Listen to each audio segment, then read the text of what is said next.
In this computer science tutorial, we will learn what the motherboard is. To support us, you can subscribe to the YouTube channel and like the video. A motherboard, also known as a mainboard or system board, is a crucial component in a computer system that serves as the central hub for connecting various hardware components. It provides the electrical and mechanical connections between the different parts of the computer and allows them to communicate with each other. Here are the key components and functions of a motherboard. The central processing unit is the brain of the computer, and the CPU socket on the motherboard is where the CPU is installed. The socket type must match the CPU type to ensure compatibility.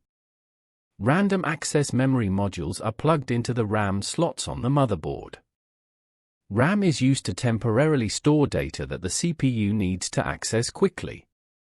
These slots allow you to install additional components, such as graphics cards, sound cards, or network cards. Common types of expansion slots include PCI Express and peripheral component interconnect slots. The chipset is a set of chips on the motherboard that controls communication between the CPU, memory, and peripheral devices. It consists of the North Bridge and South Bridge chips, although modern motherboards often integrate these functions into a single chip. North Bridge manages high-speed components like the CPU, RAM, and graphics card. The South Bridge manages low-speed peripherals such as USB ports, SATA ports, and PCI slots. Basic Input/Output System, or Unified Extensible Firmware Interface, is firmware that initializes the hardware components of the computer during the boot process. It also provides a basic interface for configuring system settings. SATA ports is used for connecting storage devices such as hard drives and SSDs.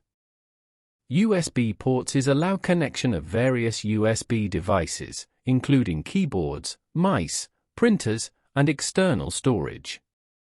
Audio ports connect speakers, microphones, and other audio devices. Ethernet port provides a connection for wired networking. The motherboard has connectors for receiving power from the power supply unit. The primary connectors are the 24-pin ATX power connector and the 4 or 8-pin CPU power connector. Motherboards come in various form factors, such as ATX, Micro ATX, and Mini ATX. The form factor determines the physical size and layout of the motherboard, which can affect the number of components and expansion slots it can accommodate. In summary, the motherboard is a central and critical component in a computer system, providing the necessary connections and infrastructure for the CPU, memory, storage, and other peripherals to work together seamlessly. It serves as the foundation for the entire computer system. To support us, you can subscribe to the YouTube channel and like the video.